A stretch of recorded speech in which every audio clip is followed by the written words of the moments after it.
So when I was at school, I wanted to be an actress, and our headmistress, she pulled me to the side and said, "Have you thought about dentistry as a career?" And at the time, I was like, "Oh, dentistry? No, I'm going to be a famous actress. Why would I do that?"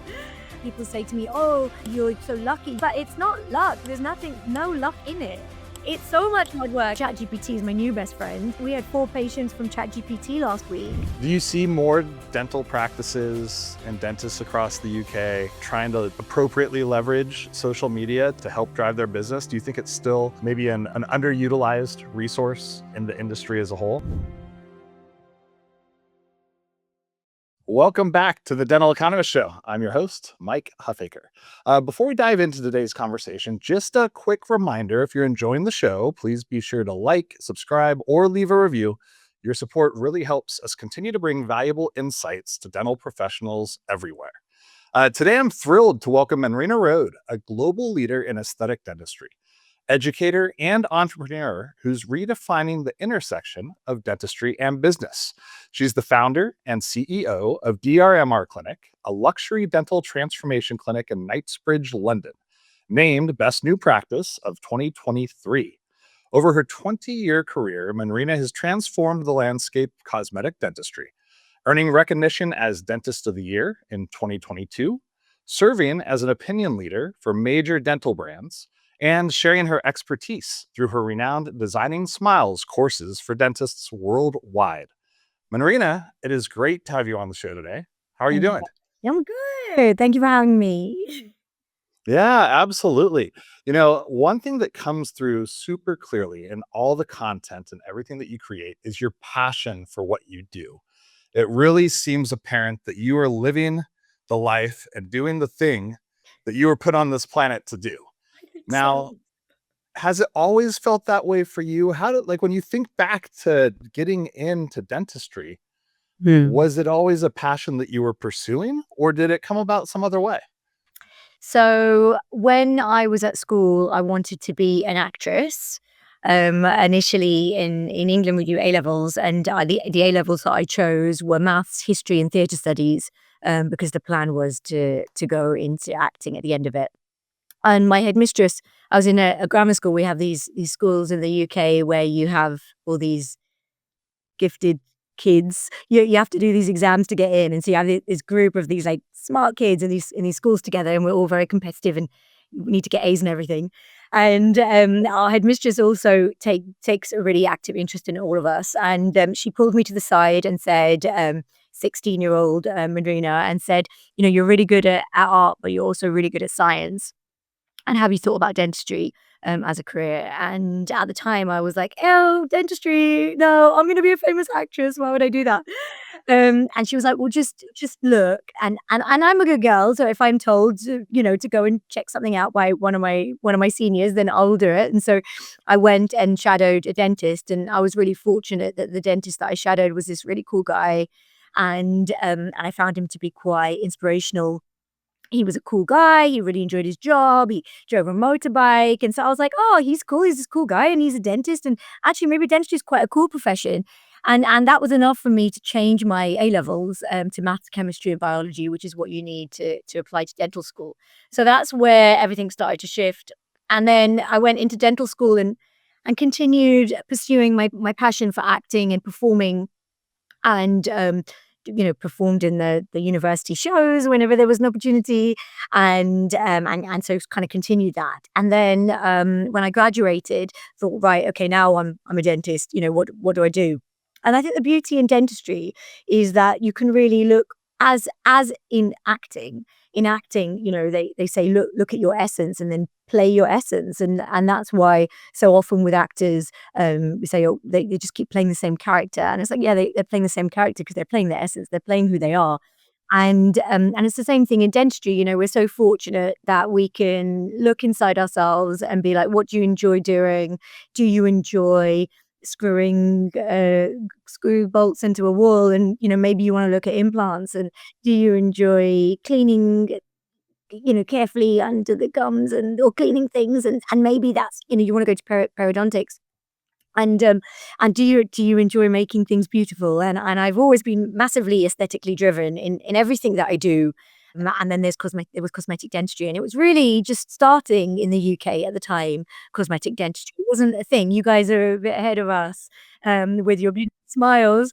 We were lagging behind, but this was 23 years ago. So they were just kind of coming here, veneers, to the UK, and people just starting to realize what they were, starting to realize the importance, looking at Hollywood, looking at the importance of these beautiful smiles. So for me, that was an obvious career pathway. And I was really fortunate that really early on in my career, this job opportunity came up that was it was at Harvey Nichols, which is a designer department store here in England, and they were opening their first designer dental boutique, and they were looking for 2 dentists to join them. And I was really underqualified. I just graduated. I didn't really know anything at that stage, but I knew that that was the right job for me. And so, everyone was messaging me saying, "Oh, this job's come up in Harvey Nichols, Marina, you need to apply for it." And I was like, "You know what? I'm just going to do it." And I applied and I got in, and I feel really fortunate then fed my essence, and I don't know if my pathway would have been different if that hadn't come about and I'd gone into general dentistry and had to take teeth out and do root canal treatments and all these things that I don't do, and I don't know how much I would really love them. But I went straight into something that really fit very well with me, and so I've loved every minute of it, of the whole 23 years. Yeah.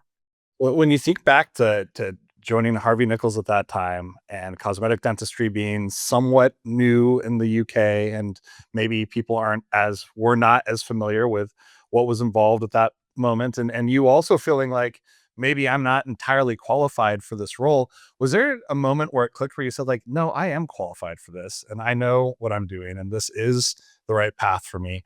Or did you ever suffer from a little bit of that imposter syndrome that we all talk about experiencing from time to time? So I was fortunate in my upbringing that my parents were very supportive of everything that I did. So growing up, if, for example, I created a piece of artwork and my art teacher said, "Oh, Manrina, really, you could have done this angle or done this," and I'd go home and show my parents and be like, "Oh, I made this artwork." Then my dad would be like, "It's amazing, Manrina. This is amazing artwork. Don't worry about what your teacher said. You're really good at that." And if your parents, you are the people that you're these mini people, and your parents are like these gods, right? They're these massive people that know everything. And if all they tell you is that you're really good at everything that you do, I don't know whether it creates a monster, but it creates certainly a type of person that then believes that they're really good at everything that they do. And that's what happened with me through my upbringing. I have this innate belief that I can do anything I want to do. So I don't massively suffer from imposter syndrome. I think it would be a type of psychosis if there wasn't times when I did doubt myself and think, "Oh, what if I can't do this? What if I'm not good enough? What if, whatever." But fortunately, it doesn't last very long. So I kind of just threw myself into this role, applied for a job that I wasn't qualified to do, trusted the fact that the person that then hired me was aware of where I was within my career, and they believed that I could do it. And that was enough for me to be like, "Okay, well, if you're going to mentor me, you're going to support me, then let's go and let's do it." And I knew that it was a steep learning curve, and I also knew that it meant a lot of hard work. It meant I needed to work harder than everyone else to prove myself every single day. And sometimes I think that can be lacking, maybe in the newer generation, but maybe it was always there in every generation, in different people, where they're not willing to put the work in. If you sit there and people say to me, "Oh, you're so lucky, you're this famous dentist," it's like, yeah, but it's not luck. There's no luck in it. It's so much hard work. It's so much putting pressure on myself to exceed and to excel in everything that I do, because I believe I can, and so I just push myself too. And now you spent around 18 years working in various clinics before you opened your own practice. Um, what was the impetus for you determining that it was time to open your own? Why didn't you do it sooner? Why was the timing what it was? And what was kind of the thought process and decision making process that you went through to pursue that? Yeah, so I would say, from the age of 25, I had this vision for what my ideal clinic would look like. So that's 2 years after graduating. I kind of knew what DRMR looked like. But then I worked at these amazing clinics in London. I was at Harvey Nicks, and then I was at Harrods, and then the clinics I worked at after that were really at the top of their game. I went on to another clinic, which was where we were like plastic surgeons of the mouth. We didn't do any general dentistry. People came to us. They had their own dentist. they came to us for their smile makeovers. And then obviously general dentistry is a part of that because you need to get someone healthy to make them look better. But it was always about assessing people's face and their mouth and personality. And from that, facially driven and personality driven smile design. So I had these great jobs that were great clinics and great places to work. I worked from the age of 30. I worked really hard in my 20s. I worked like 7 days. I worked till midnight. I worked, I was so keen to prove You put the myself. time in. Yeah. Yeah, and I had the Yeah. energy and I could work and I could party and I could do everything and I had the energy for it and I wanted it so badly. And then I think I kind of hit 30 and for I'm gonna cut down and work 3 days a week because I didn't believe that I was gonna necessarily even earn more working full time because I put those I worked my 3 days and then I had 4 days off. So I was off more than I was on. But it meant when I came back to my 3 days, I was so fresh and excited and good to go.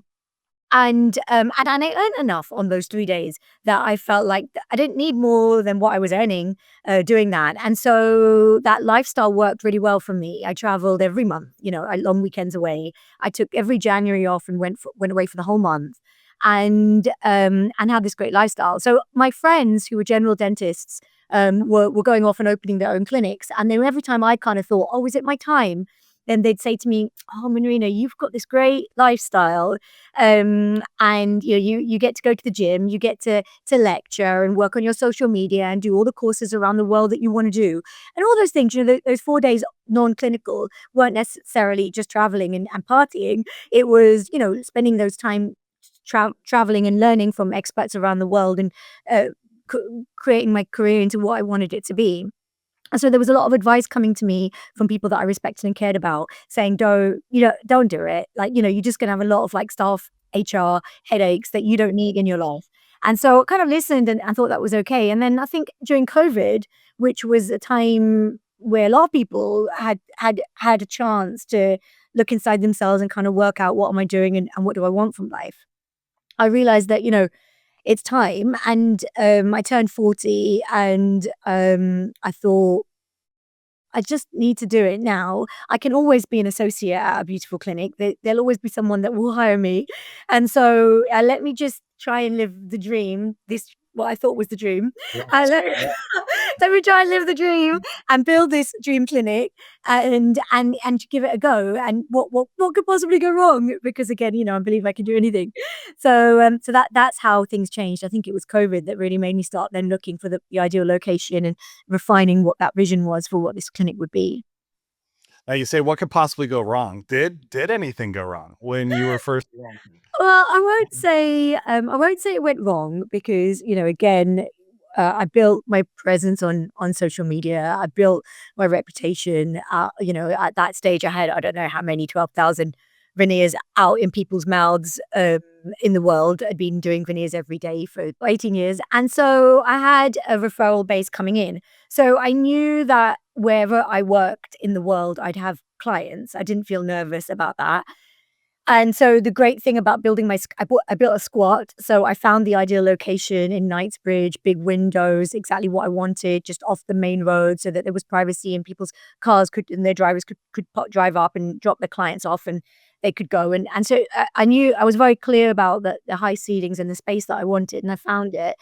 And then, opened the clinic and we're fortunate that we were profitable from day one. But what I underestimated massively was the amount of work that goes into being a business owner and how underqualified we are as dentists, having had no business experience or knowledge up until then. I only ever worked and earned. I never spent. Yeah, you might spend money on courses and I spent a lot on that, but there was no expenses. There was never any losing spending money. It was always just making money.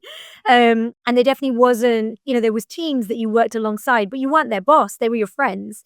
And so suddenly when you're the person that needs to say, oh, you're taking this time off, or you're coming in late, or, whatever it is that your team are doing, having to deal with that and talk to them in a way that was HR compliant as well, not as a friend. There's one you can't use as a boss that you might use as a dentist because you're just chatting to someone who you work with.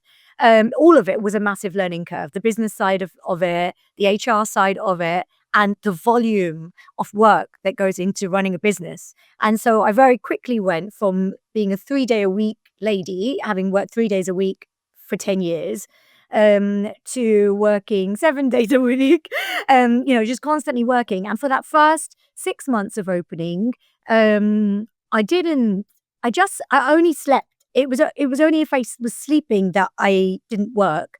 Even socializing, if I was wanted to meet someone, we had a dinner, I'd say, I'll come for an hour. I'll come whatever, 8 till 9. I won't drink because when I get home at 9, I need to work again. I've got paperwork that needs to be done. Paperwork need to work that needs to be done. And I just worked for 6 months. I didn't do anything other than sleep and work, to keep the business afloat and running at the level that I needed it to run at. I lost my dreams, like my physical dreams. I'm such a good dreamer. Got such a great imagination, and I go to sleep and dream of rainbows and waterfalls and beautiful adventures. And I just didn't. All I dreamt of was work, every night, and I worked while I slept. I lucid dreamt, and I managed problems and worked out solutions while I was sleeping. And I feel like at the 6 month mark, things eased off a little bit, but it didn't stop. It still, it meant that I could go for a dinner in the evening, or, I had my team in place, so I had a little bit more support, and I had learned a little bit systems in place to know how to do things. So then by the end of the first year, maybe things were a little bit easier. But now, I'm 3.5 years in, and it's still like, I just, before I jumped on this call, just said to my partner, like, oh, it's a lot. And he was like, oh, but you're doing great, and making this money, or whatever. And I was like, yeah, but is it worth it? Like, like, is it? And but I think when people say to me now about, oh, how great you create your dream and you become your business owner and you can have things exactly as you want them, I kind of say, yeah, you can, and that is great, but just weigh it up. I think what my friend said to me, they were absolutely right when they said that to me in my 20s and 30s, that you've got a great life. Are you sure you want to do this? And they were absolutely right. I think they understood the volume of what it means to be Right. a business owner, and it's Yeah, it isn't so it's so interesting to think about where the priorities lie, what the real definition of success is, what you want to pursue and not want to pursue. I'm curious though, did you find your dreams? Have they come back to you?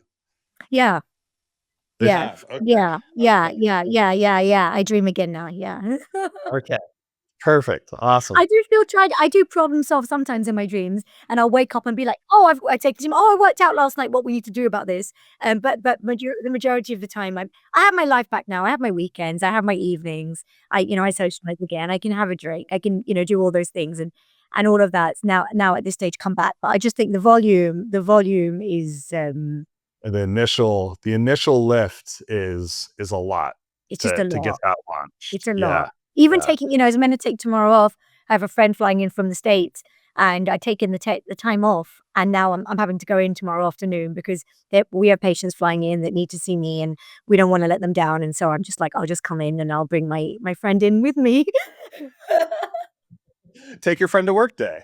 And "Hey, here we're I from am. America, she's coming to the clinic." Oh, that's awesome. That's awesome. Well, how do you describe or what do you think about culture in your clinic? You talked about having to have these conversations in HR appropriate ways, and it's like a whole different thing from being able to go to work with colleagues that you can interact with as friends. And now you kind of set this tone for the experience that your patients are going to have, the experience that each other have with working with each other. What's your viewpoint on culture, and how do you set that inside your clinic? It's really important to me that my team enjoy working at DRMR, that they're proud of working there, and that they enjoy their time there, and that they have work-life balance. So I'm very clear with them about that. In the UK, we have 28 days leave. I know in America you guys have much less. So they have almost a month off a year that they can take off. But on top of that, I'm like, if you need extra leave, if you feel like you want to go, you want to travel, you want to do different things, I'm not going to come in the way. I'm not going to be like, oh, you can't go to your friend's hen weekend or your friend's wedding because we've got patients that day. You're going to tell me that you need that time. I'm going to trust that you're only telling me you need, it's a mutual thing, isn't it? You have to build that dream team that you trust, that they believe in your brand, they believe in your vision. They're only going to ask you for something if it's important to them. And then equally, they're going to trust that I'm going to give it to them. So that's important. And then also finding people with the right mindset, that they have that same mindset with me, that almost they want to serve. Like, it's interesting because we put ourselves as on this pedestal of like, we are DIMR, we are one of the most luxury clinics, if not the most luxury clinic in the world. Our clients flying from all over the world for this 5-star service, and that's what they get. And so we could be quite aloof about it. But actually, it's the opposite. And what we want to do is really serve our clients, and we want them to have the very best experience. And whether we're tired, haven't got energy, something else is happening in our lives, we leave all of that at the door. There's a mirror and there's a sign on our door. Are you ready to meet your public? And then you open the door and you smile and you give them, we put on a show and we give them the very best time. And then that's always the feedback, that felt electric. Risking DRMR feels like family. I'll go and sit with my patients in the patient lounge. We'll sit and have a cup of tea, and be like they've come to my house, or they've come to our house. All my team treat the clinic like their own space. If there's a little smudge on the wall, they're there with a magic marker cleaning it off, because all of us just want everything to be pristine at all times. So I think when you can find the right team that have the same mindset as you, then it's very easy. It's, Mike, it's the same as how you find friends in life, and maybe it's the same as dating. Like, when you're looking for a partner in life and you're looking for certain key characteristics, and if you can find those characteristics, it can all just flow very easily. And if you don't, if there's something there that's jarring, then that's really exhausting for everyone. So finding those people with the same vision is difficult, but when you get it, then it's gold. Yeah, yeah, and I love the self-awareness too of, like, recognizing that you can have this luxury clinic and the perception can be one of aloofness, but you recognize that it's about the patients, and so there's almost like a humbleness to it. It's like, yes, So much it humility. There's nothing yeah, we wouldn't do for them. Yeah. yeah. No, I love that, it's fantastic. Mhm. So I'm curious, before you opened DRMR, had you already built your social media following, or did you start that, once you'd opened your clinic? No, so that was the lucky bit of it. And people say, "Oh, if they close down Instagram tomorrow, oh, what would I do?" And I'm like, "Oh, if they close down Instagram tomorrow, what would I do?" Like, and so a lot of people find me on LinkedIn these days, but really the original social media platform for me was Instagram. And I started on Instagram, in 2011, when I think it launched in 2010. And so it was very new, and it fed into my essence. I was already taking photos of the clothes I'm wearing, of the food I'm eating, of, and sharing it with friends and family. So then it gave me a platform where I could use Instagram as a magazine of my life. And if people were interested, then they could follow that. And so there was no Instagram for business in 2011. It was all just about that. It was about sharing, your life on a day-to-day basis. And then I found, maybe every 10 posts, there was no video back then. Every 10 posts, I would post teas, and then then I'd get like 5 new patient inquiries come in saying, "Oh, actually, I was interested in blah, blah, blah." And I was like, "Oh, that's interesting. Instagram works for business." And so then I contacted the General Dental Council, which is our governing body in the UK, and said, "Oh, there's pictures of me in a bikini or drinking, and then there's pictures of me at work. Is that okay?" And then they were like, "Oh, we don't actually have guidelines for that, but probably not. You should probably open a dental page." And I was like, "Okay." So then I made Dr. Manrina Rhode, which is my dental page. And now, Dr. Manrina Rhode has like whatever, 44,000 followers, and built my business on the back of that. That my clients come from all over the world. They find me on Instagram. They see my work. They get to know me. They watch my videos. They know that they like me. They know that they trust me. They know who I am. So by the time they come in, they're already sold. And I mean, ChatGPT is my new best friend. I can't, we had 4 patients from ChatGPT last week, just 10 from all over the world, and they're going on and they're asking who's the best, and ChatGPT is like, "Manrina," and they don't just say Manrina.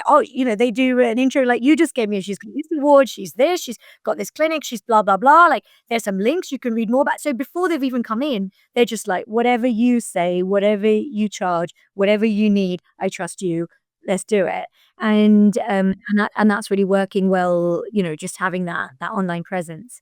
So yeah, so that's Did it initially surprise you that there was interest in content surrounding cosmetic dentistry from folks outside of the dental community? Yeah, so interesting. Like I was saying, when I opened that page, that Dr. Manrina Rhode page, I was the most boring thing in the world for me. I'm like, what am I going to talk about on here? I get talking about like my holiday or my night out. Like, what's going to be interesting to anyone here? But yeah, amazing. People love it. It's amazing how little you forget when you're in a profession, how little people outside of the profession know about the ins and outs. And as on my personal page, I would post on that a lot. And then if I didn't post, my followers would be like, "Oh, Marina, where are you? Why have you not posted anything?" And I'd be like, "Nothing's really happened." And they were like, "We just want to see what you had for breakfast. We don't care. Something doesn't need to happen." And I was like, "Okay, that's interesting." And then I kind of realized the same thing about the dental page. Like, "Oh, what should I post about?" Well, we don't care. Just tell us what's a retainer? How do you make a retainer? Or oh, okay, that's interesting to you. Okay, let's do it then. Let me tell you about it. And so then, you start educating them and showing them the ins and outs of a dental practice. And then reality TV obviously also boomed in that time as much as social media boomed in the last decade. And we're talking the last 15 years now, because it's 2025 now, and we're talking from 2011. So, there was this whole boom of people watching social media and people getting into reality TV. And then it was like, right, well, let me share with you my life as a dentist. And yeah, people.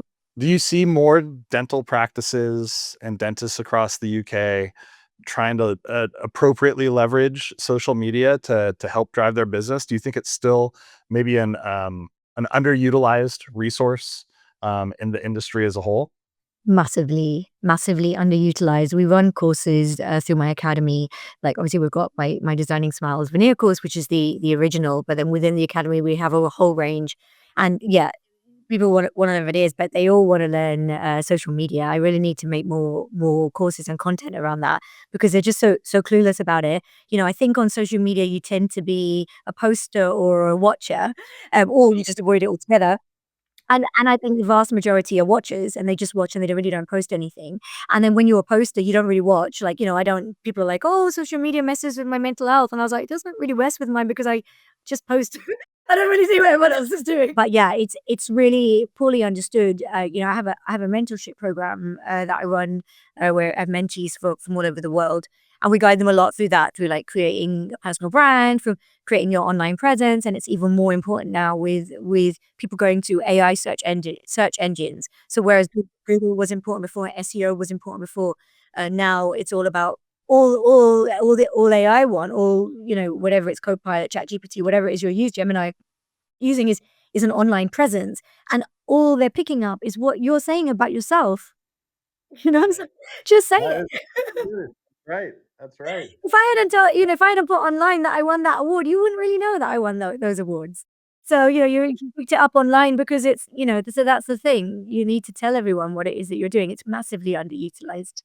Yeah, yeah, it's training off the content that's created that's out there publicly on the internet, and so if you're continuing to feed that content, then when somebody goes to ChatGPT, it's gonna come up with Dr. Manrina Rhode, and so you're gonna be able to see that there's that progress there. Because 'cause you're right, it is a complete different shift from SEO and from what it used to be before with the advent of AI, which makes it more important than ever to tell your own story, in a way that people probably weren't before. What's next for you at DRMR? Oh, always global domination, Mike. Global domination, I like it. Perfect. Awesome. So we have three parts of DRMR. We have my product line, we have the clinic, and we have my academy. My initial plan when opening the clinic was to open five. I lectured to a conference for DSOs in Liechtenstein with Ivoclar, which is the dental company. They were doing a conference for DSOs, and so they invited 14 people from around the world that all owned at least 300 clinics, between, under them. So they invite these 14 people with these massive DSOs, and they invite lecturers from 3 or 4 lecturers from around the world to come and speak. And I was one of them that was invited to speak there. So we all had 4 days together, and I spoke to them about branding. My topic there was teaching them about branding. I'm like, what am I going to teach these people? They've already got 300-400 clinics, and they were like, but it was amazing how much they learned and how much they appreciated what I could share with them about that. Again, in dentistry, people don't necessarily understand that. And then, but they also influenced me.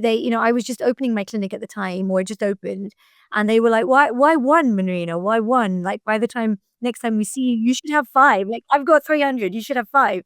And so the plan was like, I came back from that being like, "Yeah, why haven't I got 5?" And then I felt a bit disappointed in myself, when we came to the first year or second year anniversary, and I kind of thought, "Oh, I was meant to have 5. I was meant to build it 1 a year, so I should have had at least 2 by now." And I've not opened the second one. But because I still felt like, number 1, the flagship's taking up so much of my soul, it didn't seem appropriate to open the next until I have that that that that template in place that I knew was fully reproducible, that I could just hand it to someone and say, "Do this." And my template's still evolving. But then through that, the academy also started to grow. I had my Designing Smiles, my veneer course, and that was already doing so well. And then, I launched my mentorship program, and then decided to build this online portal of courses. And actually, the academy is amazing. I love, mentoring dentists. Again, you don't really realize as a dentist that what you do is interesting or different from other people until you start talking to other dentists. And then, they want to know everything. They want to know how I do my cosmetic dentistry. They want to know that, I just fortunately won another award last weekend, for full face sculpting. Congratulations. Thank you. Best full face sculpting. And that was cool because I was up against plastic surgeons and various other people that do that. And so, even just understanding the face as a cosmetic dentist, not being about the teeth, but it being about the face and the proportions and what you can do there, and then the lips and then the gums, and sharing that with them. And so we have these pillars of cosmetic dentistry, and within that we would talk about the whole face, and then we have um, prov- uh, building your own personal brand, because so too many dentists don't do that. And how do you do that so that you're attracting the type of clients you want to see, and charging the fees that are correct for you to be able to do the sort of work you want to do with the type of equipment you want to use. And then also providing a 5-star service, which again, not everyone's doing because maybe they just don't know how. And so putting those things in place, how to work with a client coordinator, how to work with the technology available so that you can really provide the best for your clients. I'd be curious when you were meeting and speaking in front of the DSOs, did they have an increased interest in cosmetic dentistry? Many of them are GP and multi-specialty or oral surgery. There's not, to my knowledge, a cosmetic dentistry focused DSO at this point. What was kind of their sentiment towards cosmetic dentistry, and did they see an opportunity to incorporate that into their businesses? My role there was to talk about branding, so I didn't talk very much about cosmetic dentistry. But yeah, they were all general practices, and some of them were talking about building out the aligners that they're doing, but there wasn't any big push to building out porcelain veneers or cosmetic dentistry necessarily. It was all very general dentistry focused. What would your advice be to a group about branding, about coming across as authentic? What are some of the keys? I feel like so much corporate social media is like, nobody really wants to like engage with it. It seems boring, stale, stiff. Like, what are some of the things that you need to consider? So the thing with social media is authenticity. And I suppose the issue that you have once you're a corporate is that who's going to be the face behind that? There's so many pieces. And if you've got a page or platforms for every single practice that you've got, then that's fine. And maybe within that, you could get to know the team. But if it's an overriding social media platform for a large DSO, and you're representing that number of practices, I guess that then it's difficult to get that authenticity through. I think you need to have really clear brand values, and then make sure that those values come through members of your team. So find people that are happy to be the face of your brand. Too many of them are just popping out a still post with, just with their brand. They've got their brand colors, logo, and they've got some message, and that's not selling anything, or no one's engaging with that. That's not telling anyone anything. You really need the human element. That's what people are enjoying about social media. It's that whole reality TV. You need the human element. So what I would suggest to them and to those guys listening is within every one of your practices, within your DSOs, take someone to be your social media lead, find a clinician, find a team member who are happy to be the face of that. And ideally, they all would. I put it in my contract when anyone joins our team that you're going to be on camera and you need to be okay with that. If you're a bit scared of it, maybe this isn't the right environment for you. And then have them all creating content every day. Why is your front of house or one person who's responsible for that, your nurse, grabbing the camera and just going around and on your stories and just asking a question or talking about what's happening here, or every single day, why is something not coming out, letting people know what's happening behind the scenes or actually within the clinic, and so they can get a vibe for it. But what's also so important within that is whoever is responsible for creating the content, that they understand what the brand's all about and what message you're trying to get. If you take luxury brands, for example, Harrods. I was a dentist at Harrods. It's down the road from us in Knightsbridge. It's a luxury department store, potentially the most luxury department store in the world. And then you take then you take DRMR, and we're on the same street, and we're both luxury brands, but our brand values are very different, and the way that we're taught to present to our clients is very different. When you go into Harrods, they're aloof, they look a certain way, everyone's pristinely dressed, and they kind of stand at a side, and then if you need them, you approach them. They're not going to come in, they're not going to approach you. Whereas, so that's very clear. You understand that that's the luxury brand that they're representing, and it's similar for a lot of luxury brands. Whereas at DRMR, we are all presentable, but we're neat. There's no like false eyelashes or big. We're not big nails, or nothing's overdone. It's just natural and it's clean. We're always wearing, and we're very friendly. So we understand that we're experts at what we do. But every single one of our team, you come in, you're friendly. There's nothing's too much, and that's all displayed in what we do in our social media, the way we come across in all our our newsletters. Anything that comes out from the clinic, that same ethos is represented. So I think you need to understand as a brand what it is that you represent, and make sure that's what's being portrayed on your social media, and whoever your contact is really understands that with the content that they're putting out. If it's a family-run practice and you want it to be homely, then make the content like that. If it's a luxury practice and you want it to be luxury, make the content and make the feel like that. Like everything has to feel in what it is that you're trying to achieve. Yeah, you're very, very intentional about Yeah, the very direction you're intentional. taking. Yeah, yeah. Now, I really appreciate the passion that you have for educating the industry, both on cosmetic dentistry, veneers, now your academy, social media.